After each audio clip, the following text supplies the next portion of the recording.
for Rights and Democracy, Vermont. We are so excited to have you all here today.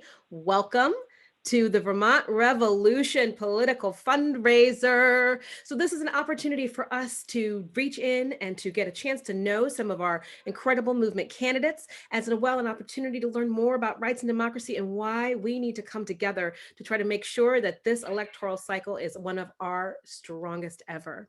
So before we begin, I would love to share with you a beautiful video that tells, and I believe holds the spirit of everything that rights and democracy is about.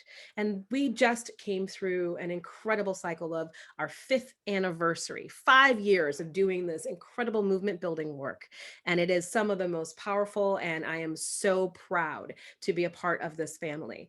So I hope that you all will enjoy this. And when we come back, we're going to introduce you to some great candidates.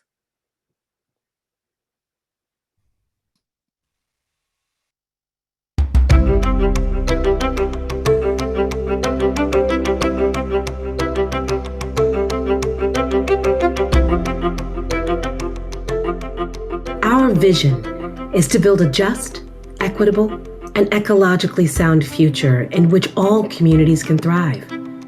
And we know that the way for us to get there is by making the journey together.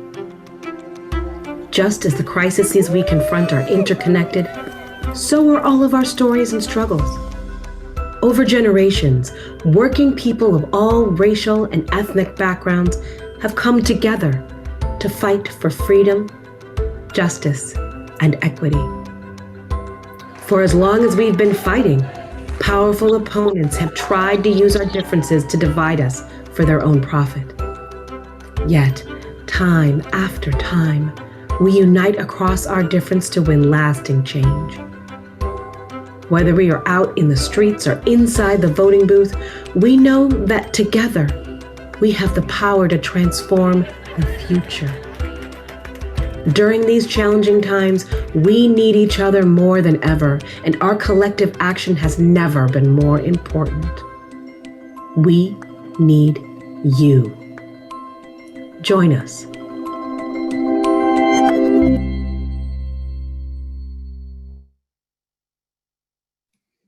Woo! That was so exciting and so inspiring. So very inspiring. And it was so awesome to see so many of our incredible champions and supporters in that video.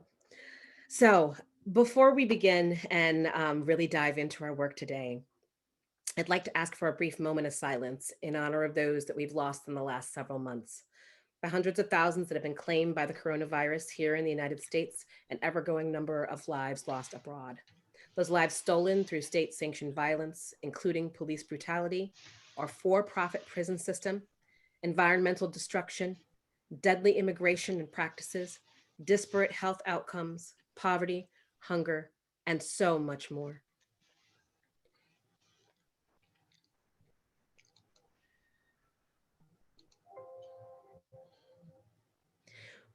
Rights and Democracy acknowledges the Abenaki people as the traditional land caretakers of Indakana, which include parts of Vermont, New Hampshire, New England, and Quebec. As guests on the unceded territory of the Abenaki people, we pay our respects to their ancestors, their elders, and relations past, present, and emerging. We also acknowledge that our nation has benefited from the uncompensated and exploited labor represented in the legacy of slavery and the present day reality of migrant farm workers. So for those of you who've just joined us again, my name's Kaya Morris, and I am the Movement Politics Director for Rights and Democracy Vermont. It's my pleasure to welcome you tonight. So for those of you who may be less familiar with everything that we do, Rights and Democracy, I want to tell you a little bit about ourselves. We call ourselves RAD for short, if you didn't know. And as I mentioned earlier, we just crossed the threshold of our 5th anniversary. And this group was founded on the theory of change that it takes people power year after year to make the kind of big, bold, long-term changes that we want to see in this country. And part of this theory of change is that it takes political infrastructure and our membership organization to sustain the momentum necessary to do that work throughout and in between our elections. So RAD members and staff, we work on these issues that are close to our hearts. We organize our communities and we organize around policy change at the state, local, and national level, and we recruit and train a pipeline of progressive candidates to run for office. And so our members come from all walks of life, as do our candidates. They're intergenerational, they're multicultural, they come from so many different backgrounds as activists, artists, organizers, but most importantly, our candidates are passionate fighters for true social justice and meaningful change in our communities and across the state. And obviously, we have chapters all over and a membership that is continually growing. So, this is what we do know. And we've seen this on a federal level with a little bit too much frequency in the last few months, is that our current systems are deeply dysfunctional. They're rooted in historical oppressions and they're fragile. And when these fragile systems break, it's Vermonters who have been systemically kept out of places of power that are the most impacted. Our Abenaki and Indigenous persons, our racial and ethnic minorities, our LGBTQIA individuals, individuals with disabilities, senior citizens, our new Americans and migrant community, youth and young adults, poor and working poor are the ones who carry the weight of policies and systems gone wrong. Now, these individuals are nearly 80% of the Vermont voting population, and yet the least represented in our state government, and in some cases are wholly invisible to those who get to enact the policies that can then prove deadly to their communities. So that legacy must end now from those seeking political power to earn our votes. But that relationship exists well beyond the voting booth. And it's crucial that as candidates, each of our candidates' relationship goes beyond the voting booth. And it has to go from transactional to transformational if our democracy can continue to have meaning. So understand that this is a mandate that we will vanguard today and into the future. Vermonters are suffering across the state and are living with an uncertain future that is unsustainable. From our climate crisis to COVID-19, we're tasked right now to do things differently, radically even, to get from the place of where we are to the world as what we most want it to be. And we each work in pursuit of a government that works for all of us, reflects us, and is responsive to our needs. So, as our membership organization, and for all of us, I hope that you're going to join us in this fight.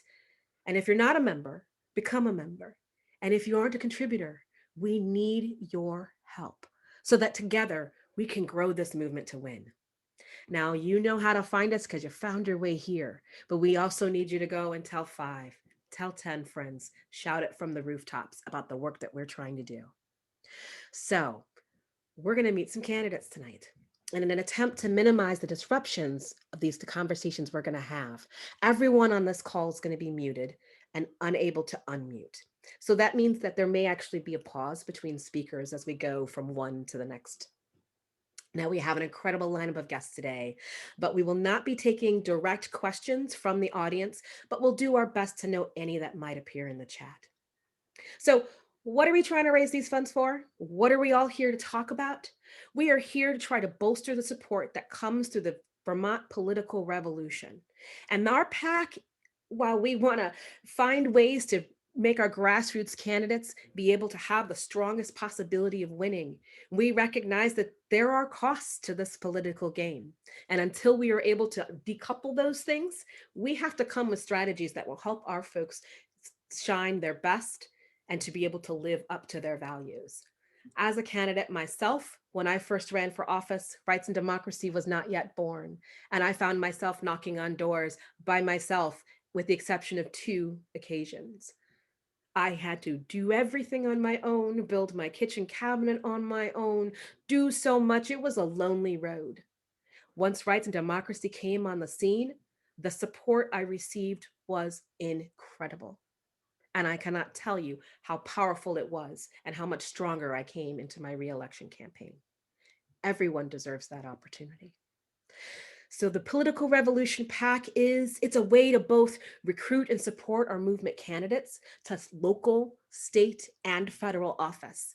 It's a way to make sure that we are meeting our commitment that those who are most affected by these policies not only have the representation they deserve, but that they are given the clear opportunities to become that very representation through holding political office and political power. This year, we are so excited. We had our endorsement processes. And if you're not familiar with how our processes work, I want you to know that it's a little different than what you might see in some other spaces.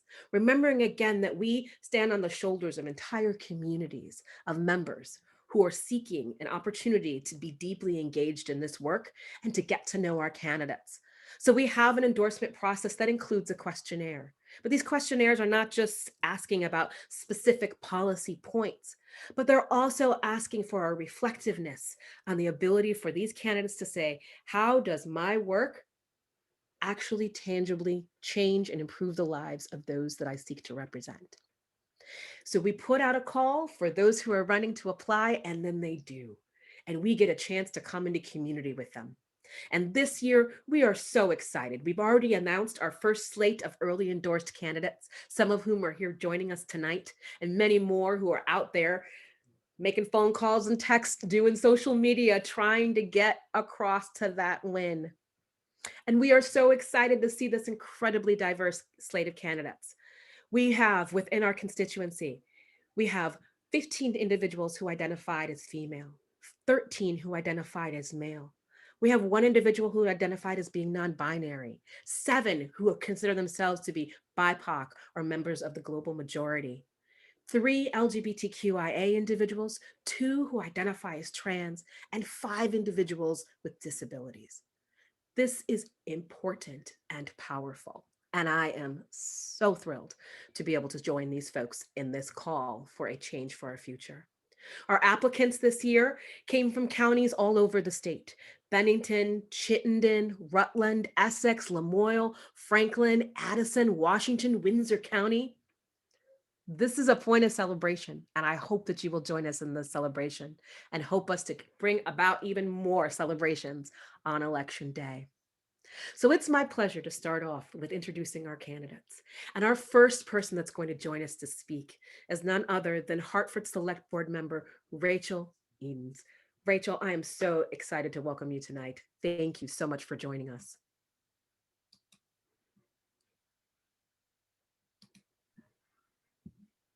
Thank you. Thank you so much, Kaya, for, first of all, that really beautiful, beautiful welcome to the stage, but also what you've shared with us tonight. Indeed, this work is not free. And so on behalf of myself and every other candidate that is working towards the goal of being seated, we thank you for being here, because this work is not free. And when I say that the work is not free, I don't mean necessarily financially. I mean in the ways that can be replenished. The work is not free in terms of how much it might cost to get our names in front of people, how much it might be difficult to get the phone banking and the texting. Those things are renewable. What is not free is the pain. What is not free is the labor. What is not free is the inequity that's suffered by Vermonters when people who are progressive like us are not in office. It's not free. Again, my name is Rachel Edens. I am a select board member in Hartford. I live in White River Junction, and I am a newer Vermonter by some measuring sticks. I moved to Vermont in 2014. I'm originally from North Carolina and was previously in East Tennessee. When I was in Tennessee, I had a really wonderful experience there that I did not realize that I was going to have as a Black woman in an area that I thought was stereotypically not for me. Fortunately, though, I found so much community and was so pleased and so welcomed to that community. When I made the decision to move to Vermont, I thought it was going to just be a colder version of where I had been before. I did not know that the cold would be the cold of exclusion, the cold of misogyny, and the cold of racism here. Being in this state that is now the whitest state in the country, now behind Maine and New Hampshire, is difficult for every woman of color that attempts to lead in this community. The first point that I feel very strongly about in this election is racial and gender equity. Racial equity has been bounced around by lots of people, but I want to make sure that we recognize gender, and gender in this state has played a very, very large role in keeping people who are wonderful, who are committed, and who are strong candidates out of office. I also believe in um, a different type of housing structure in the state. The rental market is very, very tight. The housing market is very, very tight. And because of that, we see so many of our neighbors unhoused for so long. We're right in the middle of winter, and winter doesn't stop just because people are not sheltered properly. We live in a state, and I live in a community specifically that has very, very little access to affordable housing. That's something we have to change. Those are things that we have to do on a local policy level. I also believe in community wellness in all of the ways that that means, not only in terms of the public health crisis that comes with racism, but also in terms of the public health crises that are happening when people shun science and pull closer to their fears. And finally, environmental justice, which is very aligned with what RAD stands for. I think that it's very important that we don't give away this very last resource that we have, which is our Mother Earth. It is important, it is here, but it will not be here forever if we don't take care of it. Therefore, in Hartford, I am the liaison to the Climate Action Committee and the Energy Committees. We in Hartford have a goal of being carbon neutral by 2027, and I intend to support that goal. I would like to see Hartford be a leader in this state, a leader in the Upper Valley, a leader in New England, and we are positioned to do that. We have a very diverse group of people that are currently serving on the board. I am one of those people. I was appointed in November, and I am now running for reelection. However, I want to share one thing with you before I leave, and that's the way that I came to RAD. As I said, I was appointed to the select board in November. I was not sure how I felt about local politics. I'd never, ever pursued local politics, but there I was. Within 24 hours of my first ever meeting, I was getting pinged and texts and calls while I was in the actual select board meeting with people telling me that all of my social media accounts had been trolled, that my online spaces were being screenshot, that I was being attacked and threatened because I am a Black woman in this state. Fortunately, though, for me, in that very, very dark moment, I met some of the most wonderful people that are doing the most important work in this state. One of them was Kaya Morris, who reached out to me and said, "We see you. This continues to happen, but we will not let it continue to happen, and you are not alone." And that was when I became closer to the RAD family, and I'm so glad that I have.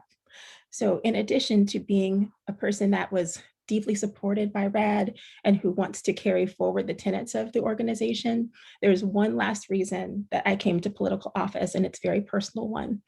The very first time I entered a voting booth was when I was 4 years old, and my grandmother walked with me to the town hall to vote. My grandmother was born in 1911. I grew up in the same little shotgun house that she did in a town that now has 240 people. It's in North Carolina. It's not in the kinds of places that you pull off. It's not the kind of places that are the beach. It is 8 churches and a zip code, no gas. And that lady who endured so many incredibly difficult things was then raising me after raising her own children. And she said to me in that voting booth, "When you get big, you vote. You always vote. There's nothing more important that you can do because people died so that you could do this. Don't ever forget it."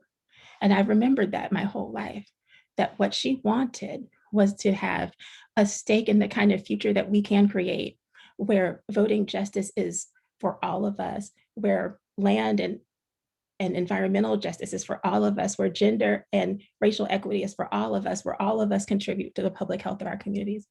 And so with that, I'm going to step back because there's some really other wonderful people that are on this call tonight.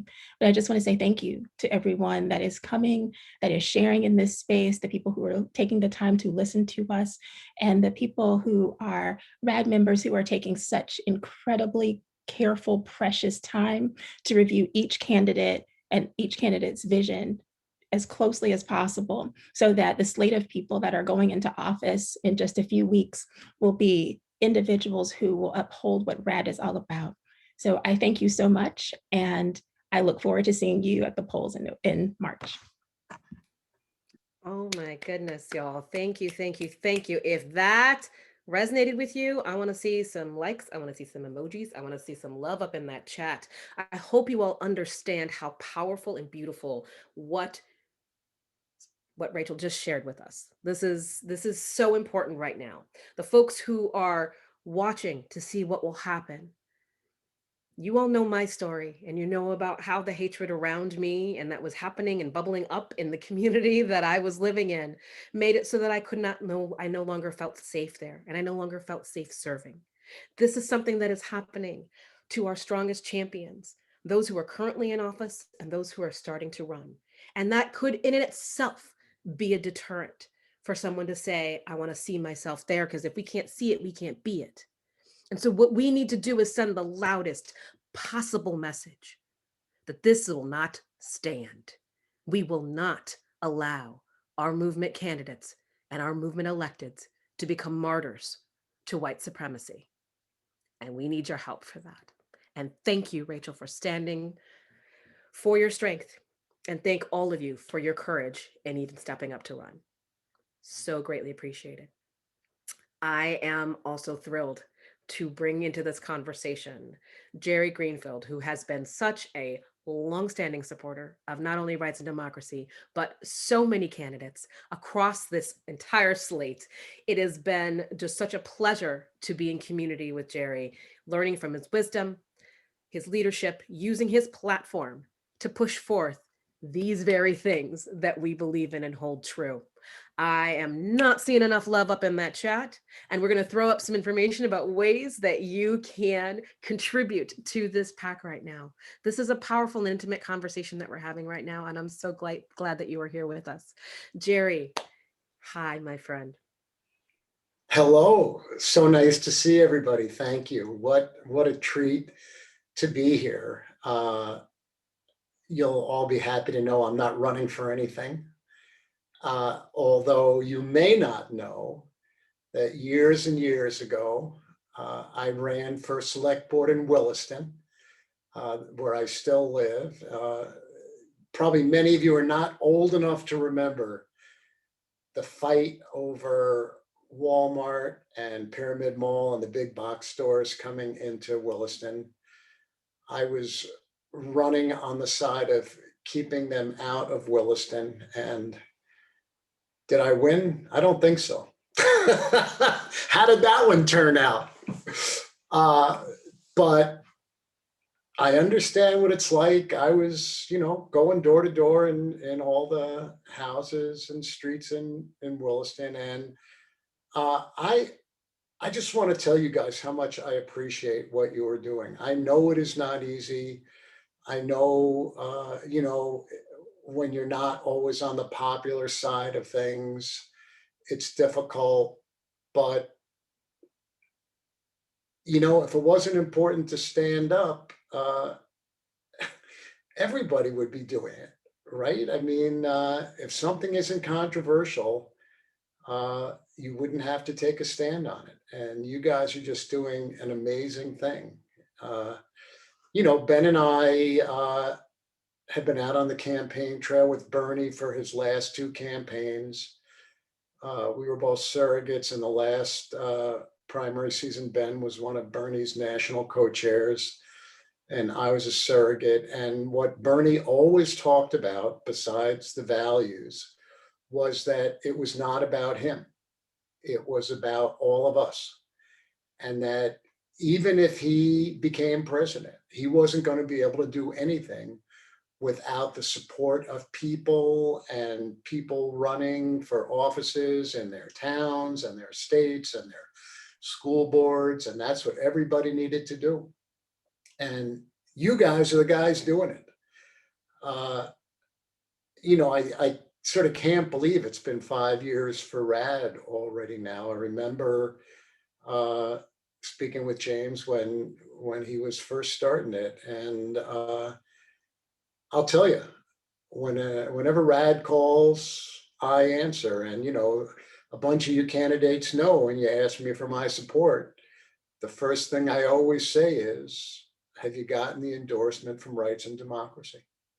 So I think building that infrastructure, building that power, and that's what it really is, power in Vermont among the grassroots is what's going to get us to where we need to go. I am so thrilled that you guys are doing what you're doing, and I'm really glad that I can be here with you. So thank you so much. Yes, thank you, Jerry. Thank you so much. And we are so grateful for you and your constant support. And I do want to let you all know that Ben does send his regrets. He was trying to be up here in this party. It is so hard with so many demands in the world right now. But that I remember when I met you, when I first got my red endorsement, and that was one hell of a night. So amazing. And I'm so grateful that you're still in this work. So we want to let y'all know how you can help support us. Okay, I still need to see that chat going. That's what gives me life. That's what gives our folks life. That's what lets them know that we are all here. We are hearing, we are experiencing this, we are understanding this in our bones. So how to donate to our political revolution PAC and our candidates. So you can see we're throwing up into the chat a link that you can go to use a secure link through ActBlue, where you can donate to our PAC. And that, again, helps enable us as staff to be able to do all sorts of activities to help bring out the vote, to connect our candidates to their voting base, so that we can make sure, again, our folks are in office. And this work goes beyond even just this moment. We don't just get our folks into office and say, now we're going to hold you accountable. It's a continuing relationship, one where we're thinking about things like security and connecting them up to security consultants at no cost, where we're offering training and a number of different skill building sets, and while we're helping to, again, connect them to their constituencies in very different and beautiful ways. So this can't happen without your support. And you've come here as a coalition of the willing, and we need your help. So we're going to throw that link up into the chat. And it is also my great pleasure as well to introduce you to a Burlington mayoral candidate who is trying to take down a whole system, a machine, if you will. Mayoral candidate Max Tracy. Hello, my friend. Hey Kaya, hey all. Thank you so much for having me. Really appreciate it. This is so exciting. I'm just really honored to be here with Rights and Democracy. You all have just been such a source of inspiration, and your organization has really, I think, been transformative just in terms of how we think about politics here in Burlington and in the state more broadly, and even regionally, now that you have that expansion over to New Hampshire, which is super exciting as well. I look at Rights and Democracy as part of what makes Rights and Democracy so special to me is the recognition of the deep importance of the intersection and the dynamic nature that happens when you bring social movements and electoral politics together. When you bring those two elements together, when you bring your electeds together with your movements, and when you co-create, when you collaborate, when you bring your ideas together, you create lots of incredible possibilities that you otherwise just absolutely would not be able to achieve. And I think that that's been one of the core lessons that I've had since I've been on the city council. I've been serving in Burlington since 2012. On the city council, and I got to say, when I started on the council, it was some really dark times. We had we as progressives, I'm a member of the Vermont Progressive Party. We had maybe 2 or 3 other members on the council during that period, and that came from mistakes that were made in the past, and and I think we were very much in a rebuilding phase at that point. And so, but it was because we were willing to put in the time, we were willing to do the on the ground organizing, and do that mentorship that I think is so crucial, and that you all at Rights and Democracy really put so much energy into, that we were able to bring new candidates and different candidates than have ever run in Burlington before, to the table, to the council chamber, to be participating in those conversations. And I think at the same time, and that's been crucial because that's changed the conversation on the council. We would have the organizing take place on the outside and have incredible turnouts and numbers, whether it was around stopping the F-35s, which is something I've been consistently against, or whether it was things like the organizing that took place around trying to keep Burlington Telecom locally owned and operated through a co-op. Those things, those initiatives, those issues had significant organizing taking place, but the council just wasn't there because the electeds weren't there. And so what has happened in the last year has been something super exciting. And Kaya knows how kind of shocked I was, because the first time I met Kaya, I was on election night in Burlington last year. And I just couldn't really bring to words my excitement, because I understood in that moment when we achieved essentially a working majority, or a near majority on the city council, what that meant for Burlington. That meant that we were going to be able to do things differently. We didn't know quite how differently we would have to do things because of this pandemic, or that our work would shift pretty dramatically because of the murder of George Floyd and the organizing that took place in the wake of that. And I think that what we've seen in Burlington has been an incredible synthesis in the last year around of organizing taking place on the outside, people showing up, spending hours waiting for their turn to show up at a public forum, doing that hard work of organizing and communicating with one another, building community, really leaning into mutual aid efforts. But we've also seen that paired with people like my colleague, Zariah Hightower, who has just been an unbelievable force. If you don't know, Zariah was the first Black woman elected to the Burlington City Council, and Zariah has been a force, an absolute force on the council for justice and for advancing public safety transformation. She's been an incredible leader in Burlington, and it's been an absolute joy to work with Z on so many issues, but especially public safety, where her courage has just been without comparison in terms of this issue. And at the same time, to see that courage backed up by the organizing, and then the possibility that that's created to do things that were not possible before. And when I say not possible, I look back to like when we saw videos that were of Black men being brutalized in the community. There was outcry and organizing that took place, and we even put forward a resolution to say we need to really transform public safety. At that point, that got rejected on a 9-3. We got totally crushed that night. And a year later, we were able to bring forward a resolution written by Zariah to transform public safety, to take roles that were formerly filled by sworn officers and transition those into roles that provide that more direct community service, that more direct community support. We were able to bring forward ideas around cultural empowerment and exploring the idea of creating a BIPOC cultural collective in Burlington. We were able to talk about these issues of economic empowerment because we now were able to build out things like the racial equity, inclusion, and belonging office, and really expand those efforts. And so the possibilities of this moment, I think, are really laid bare for me by this year and the experience of this year. But I also feel that this change is tenuous, and that we have that we really have to continue to organize, continue to work, and continue to fight, because we have unfinished business when it comes to issues like community oversight of police, to create real accountability within our public safety system so that they have an independent oversight board with direct disciplinary authority. These are the crucial changes that we are hearing from people in our community, and particularly from our BIPOC neighbors, that they need to feel safe in their community, to feel like the public safety system works too for them.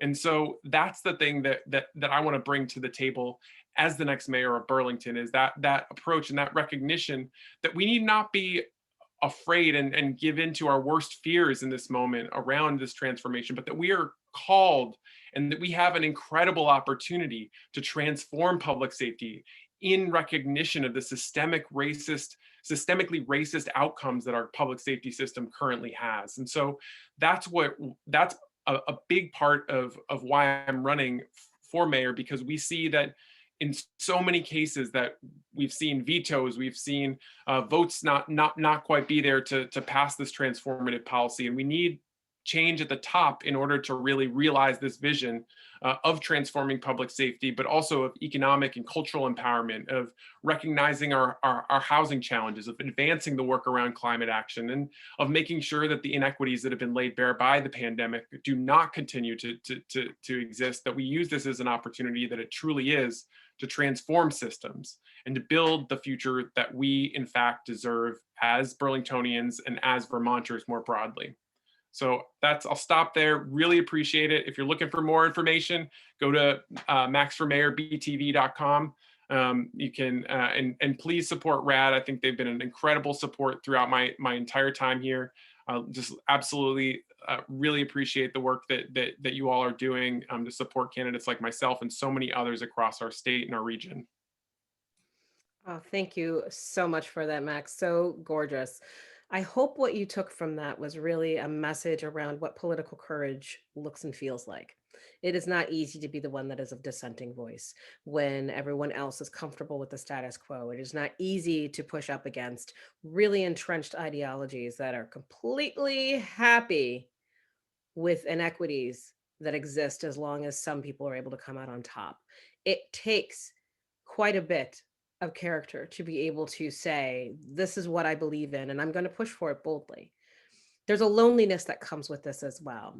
And that's something that I hadn't really articulated myself until I had an opportunity to meet a friend of mine who is the only full First Nations legislator up in Ottawa, in Ontario, Canada, and the loneliness of trying to say to a body that is not used to hearing about how racism looks and feels, the impacts of colonialism and imperialism, the destructive nature of capitalism gone completely off the rails, what that does to the lived experiences of the people that he very much represents, and how invisible they truly were within those bodies. Rachel is one. Max was one of a few.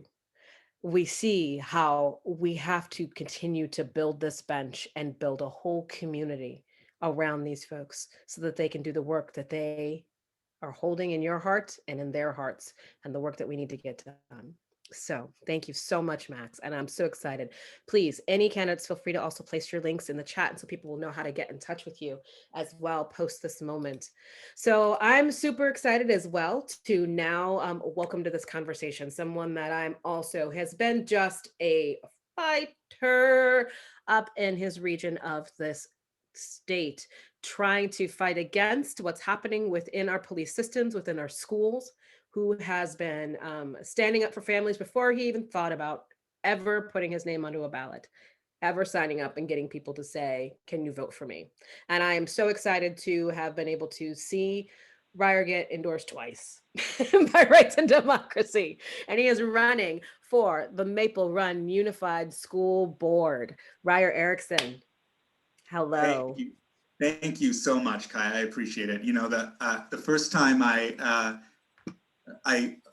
ever got to like interact with Kaya was we were in a Zoom meeting with a small group of people talking about SROs, and I as soon as the Zoom call ended, I like ran downstairs and I was like, told my wife, I was like, Lauren, I just got to like interface with Kaya. It was so amazing and so wonderful. So I just so appreciate that. Every time I interact with you, I'm just amazed that I get the honor of talking to you or talking with you and being in community with you. So thank you. And thank you all to all the other panelists so far. Rachel, your speech was, it's heartbreaking and also so proud to sit on a panel with someone of your strength. So thank you. I got teary just listening to you, so thank you. And to Jerry, I can only say thank you so much for everything you've done. My wife is not a fan of the amount of money I spend on ice cream, but I can say thank you so much for that. So thank you. My name is Erickson. I'm running for the Maple Run Unified School District. It's one of 2 seats that are available for the St. Albans City. And there's 3 of us running. I first got involved in politics, real politics, through a move I made. I originally lived in the Middlebury, Bristol area. I see Representative Mary Court's on the call. She was actually my representative in Bristol. But we moved to St. Albans when we bought a house because we were kind of priced out of the area down there. And within a few months of buying the house is when George Floyd was murdered, and a group of us kind of came together and started working on issues of policing. And St. Albans has a really sordid history with policing, and so we were able to really make some ground there. And as we worked towards police accountability, we got involved with the SRO situation here, and we started hearing stories and working on getting the SROs basically out of schools. As those discussions progressed, the other side, people who were very much in support of SROs, became more heated, became more upset with us for whatever reason. And it kind of came to a head one night on social media when I was very patiently and very peacefully trying to explain the point of view of BIPOC members, of the LGBTQIA plus community members who were commenting, about parents of students with disabilities who had been affected by it. And I was receiving nasty, messages and nasty notes on social media. And I received one note that said I didn't care about my children's safety and that I should just leave. And for me, it didn't strike me as odd. It didn't strike me as out of the place. And it's because I've been so used to that sort of treatment. And so after that event, a few of my friends here were shocked that had happened. And I said, oh, that's what happens. And they said, no, that shouldn't happen. And the more I thought about it, the more I thought, no, it shouldn't happen. And no one should be made to feel like they're not welcome in their community for a different point of view.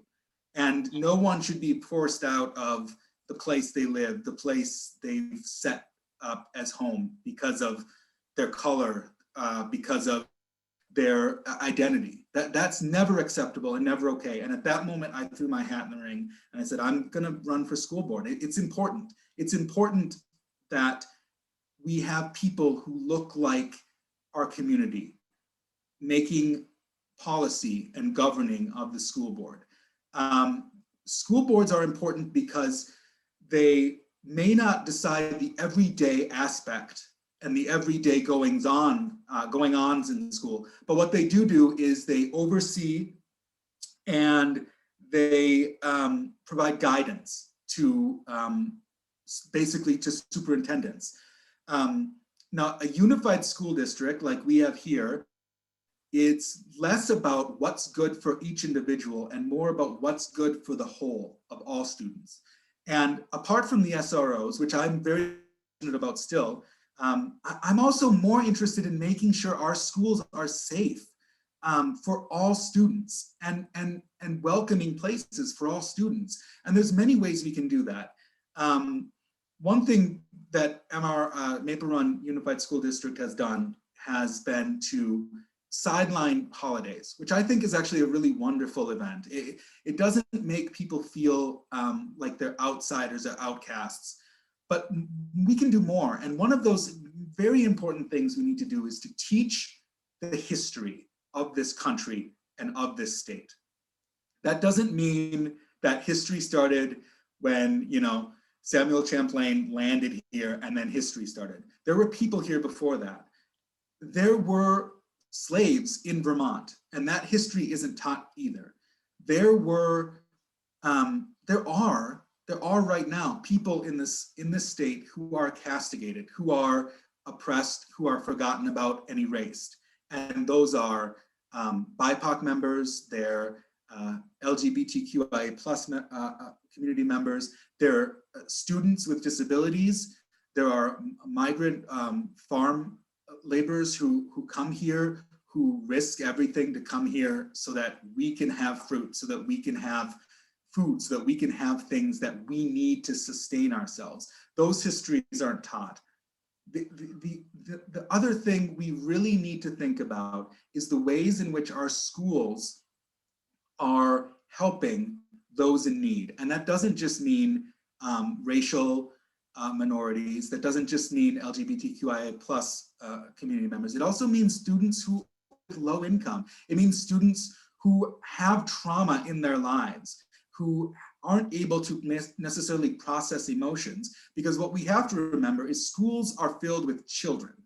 These aren't adults. These aren't people who are rational thinking. If anyone listening has a kid or has had a kid, kids aren't rational thinkers. You can't rationalize with them. You can't speak to them or make them think that the way the world works is okay. And so instead of using discipline, instead of yelling at kids, instead of handcuffing children and throwing them to the ground and calling them slurs, which is what happened in St. Albans, what we need to do is teach or treat children like they're children.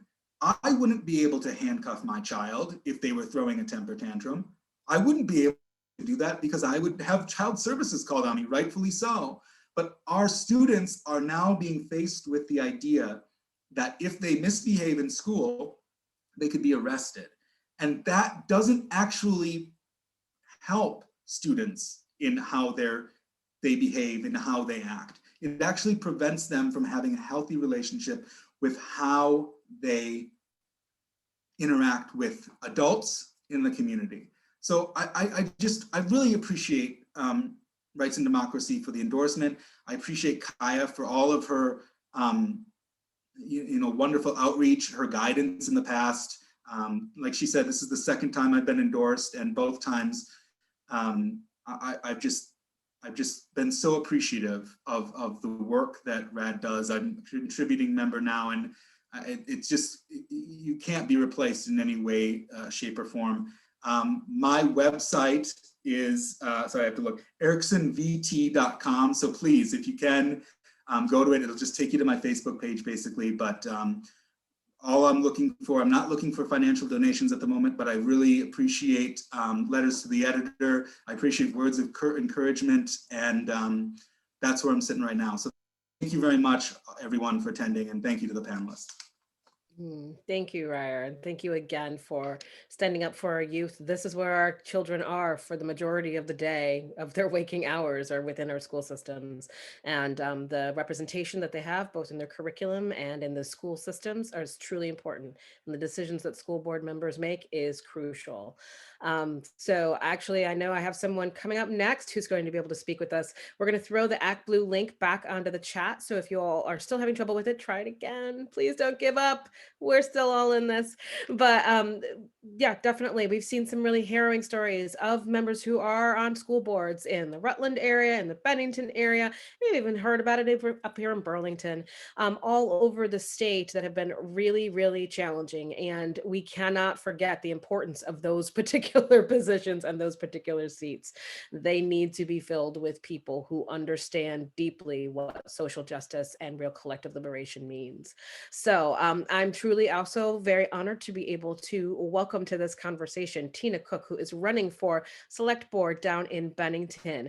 And if Tina is elected, she'll be the first person of color to have ever served on that select board, and is definitely bringing with her a whole thunder full of power and fire that's needed, but definitely needs support, because I can tell you that the pushback is real. Welcome so much, Tina, and thank you for running. Thank you. Hi, everyone. Well, I got to tell you, it has been exciting. I'm a 21-year Vermonter, originally from California. So my background is in internet marketing, and I never was interested in getting involved in politics. But after meeting Kaya, I was in a whole nother town, and hidden, and that was on purpose because it's difficult here. So I've been pulled over in Vermont way more than I ever have anywhere else I've ever lived. I've driven in New York, Jersey, California, never even got a ticket, no, nothing, no accidents. And I get stopped here regularly. So I've also had incidences of run-ins with the chief of police. So it's so odd that I wind up moving into Bennington and, right in the middle of what Kaya went through. And I started to get involved with the task force that they are setting up to write the policies for the police department. And that's kind of how I got pulled in, so I participated in that. And then I started to see more and more of what was going on because I was out and about and experiencing it directly. So I decided to get involved. Now, I have a long-standing tie to the Bennington area. I was the webmaster for Southern Vermont College, which is now owned by the hospital. which is great. And I also worked at the adult education department at the Career Development Center, which is now the tech department. So there is a very racist, misogynistic board member who refuses to step down and is constantly doing damage on the internet, and there's nothing that anyone can do about it. So I decided to run for all of these positions, hoping to prevent him from winning a seat unopposed. Now, what surprised me was how many other people had that exact thought and came out to fill to run. I mean, people that never would have thought to run before. You know, they were very courageous. It's scary. I already have people trying to find out where I live. So, you know, I knew what I was getting into. I actually sent my son to go live with his father in New York so that I could do this work. It was his idea. He's 12. He's like, Mom, you know, you got to get out there. You got to do something to help. So we made this whole long plan before I ever told anyone that I wanted to throw my hat in there so that he's safe and secure.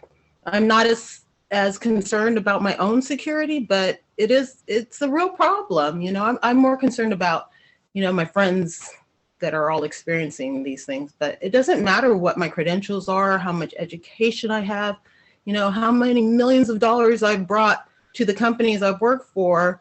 I'm still told, well, you've only been in Bennington for 1 year, but I'm an alum of Southern Vermont College. It's never going to be enough because of the color of my skin. I understand that. Is that going to stop me? No. Because are they going to be there, you know, pushing that paper and balancing those budgets? No, that's going to be me again. So I'm really excited about the opportunity. And I do have the support of a lot of the select board members, surprisingly.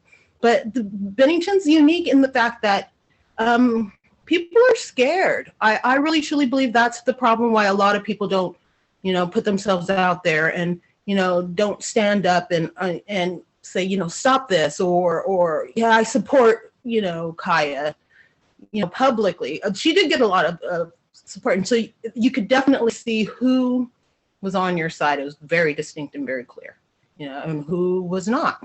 And so I'm starting to experience a lot of that now. So I'm having to put my head down, which is fun because I'm technically, you know, most of the time I'm a recluse anyway. So I'm the perfect candidate, and Zoom has helped with that a lot. You know, I get to do a lot of what I'm doing behind a computer.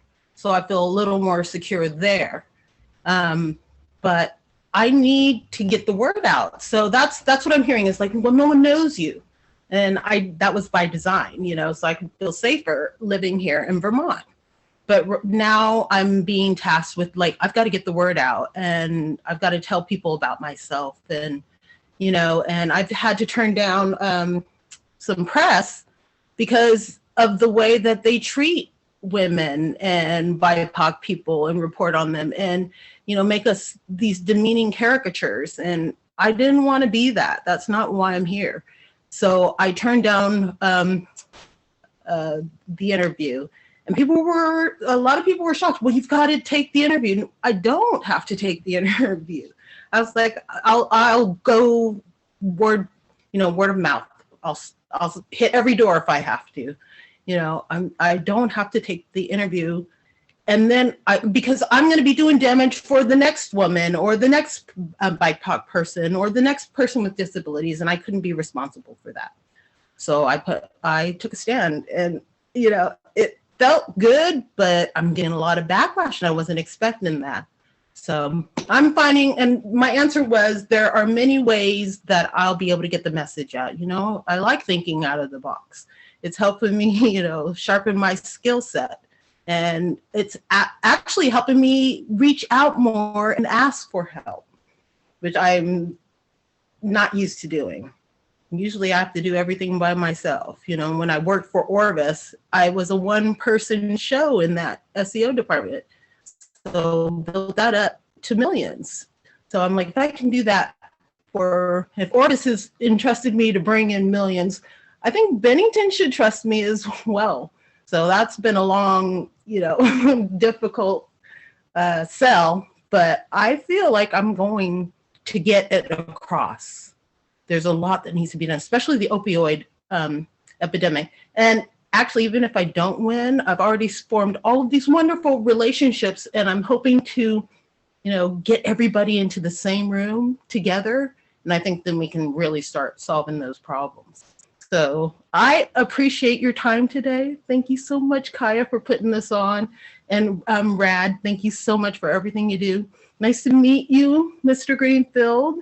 And I'm learning a few people. It's nice to see a couple familiar faces. Hi, Laura. She's helped me a lot. So there are such wonderful people in town that have been supporting me and helping me. And I appreciate it so much. And I want to say thank you. And if anyone has any suggestions for me, I'm a newbie, please let me know. And thank you for your time. Have a wonderful evening, everyone. Oh my gosh, Tina, thank you. Thank you. The fact that you are separated from your son as a cost, as a tax that you have to pay for wanting to step up to run is unacceptable. It's unacceptable. And so if we do not stand behind our candidates, if we do not support and lift them up so that they will win, if she has to sacrifice in this way, we have to make sure she gets across. So we need you to not only help and support our candidates here through donating in this moment, we need you to tell other people to support our candidates. And we have a whole roster of them. Please understand that we are all in this together. And thank you so much for everything that you are doing. Please, please do not forget to reach out and reach back so that we can make sure that we are in this fight together. And so I am also grateful for the opportunity to bring our final panelist here tonight.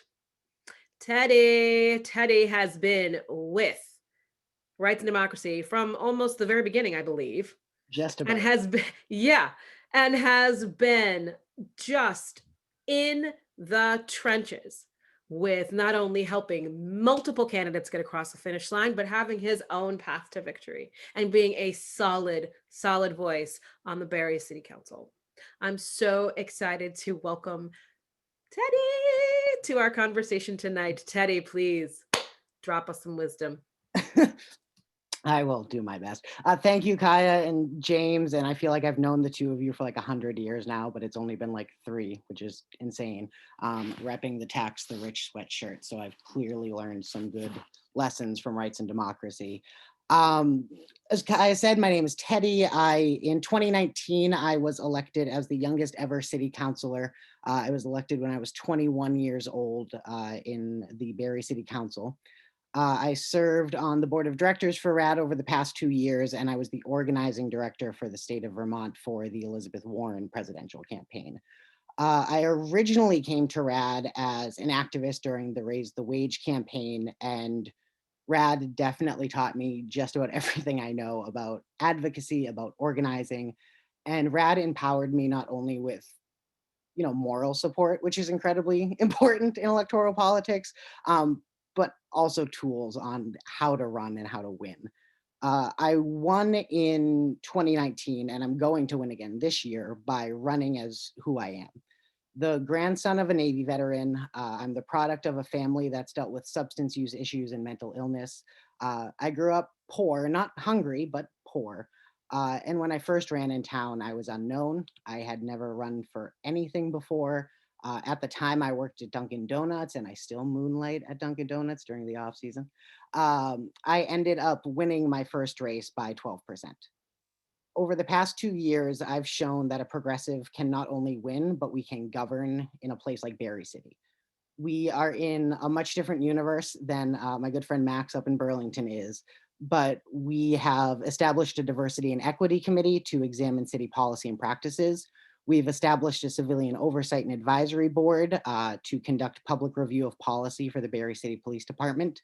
I rewrote and got passed our city's investment policy, so we are focusing on socially responsible investments. And in the Republican governor's hometown, we managed to raise the Black Lives Matter flag, if even for a month. When I was first elected, I was the only Democrat on the council, and now there are 3 of us, and we have a good chance at securing a majority this town meeting day. I think of myself as a testament to the fact that you do not have to be the most experienced person to run for office. You don't have to be rich. You don't have to be well connected. You don't have to be experienced in politics or governing. All you really need to do to run and to win is to work hard, to run a good campaign, and to advocate for policies that help everybody. Better roads, higher wages, and better and more transparent government. And now my opponent is a hardcore far right racist, full stop the stealer, and he's running against me specifically because I supported running the Black Lives Matter flag. And this is the next stage of the MAGA movement. They're going to run for school board, they're going to run for city council, they've already been elected to the House of Representatives in the United States Senate. So it's imperative that we not just beat these people electorally, but we have to beat these people with candidates who are actually going to work to achieve the change that our communities need. We need folks like Max and Rachel and Raya and Tina all over the country to step up and to win well-run campaigns. And once you win, actually do the hard co-governing movement work that's necessary so that Donald Trump, so that these white supremacists, so that these nationalists never even come close to office, never mind win elections. And so we are fighting the good fight here in Barrie. There is a lot more work to be done, but we're working as hard as we can. And thanks to RAD, we've made some really good progress in 2 years, and I'm excited about what we can do with 2 more. That's right, folks. That's right. Thank you so, so much. So exciting. This has been a beautiful evening. I want to just thank you all so much for joining us here tonight. We're going to throw up that Act Blue link one more time. If you were not able to contribute, please consider again passing along the word to other folks. We want to be able to help support and make sure that our candidates win. They deserve it. So there are so many ways that you can help, and this is one small one. Again, candidates, please make sure that folks know how to find you, and we can't wait to see you all on election night with our victory parties. So thank you everyone for joining us, and I hope you all have a safe and warm evening. Thank you everyone for joining us here at Rights and Democracy.